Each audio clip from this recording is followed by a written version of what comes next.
एक बंदा बैंक गया और कैशियर को चेक देकर कहा कि ये रकम कितने दिनों में मेरे अकाउंट में ट्रांसफ़र हो जाएगी।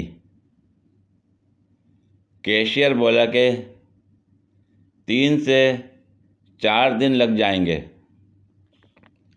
उस आदमी ने कहा, ये सामने तो बैंक है, फिर इतने दिन क्यों? कैशियर ने कहा, कुछ रूल्स फॉलो करने पड़ते हैं। उस आदमी ने कहा, रूल्स? मिसाल के तौर पर? कैशियर ने कहा, बहुत सादा सी मिसाल है।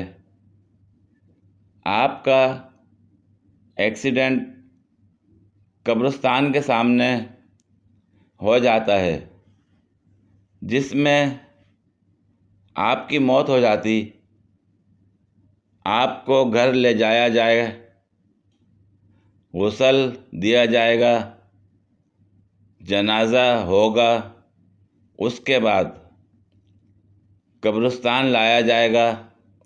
हालांकि आपकी मौत तो कब्रिस्तान के सामने हुई थी।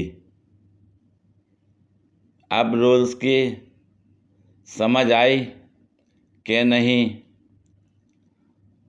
उस आदमी ने कहा, समझ तो आ गई है, लेकिन लक दी लानत तेरी मिसाल पे। हाँ, ये बड़ी अच्छी बात कही आप। ये चुप है।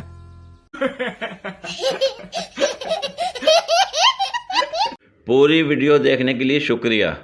अगर वीडियो पसंद आई हो तो लाइक और शेयर करें, कमेंट में अपनी राय का इजहार करें। मज़ीद वीडियोस के लिए मेरे चैनल को सब्सक्राइब करें। शुक्रिया।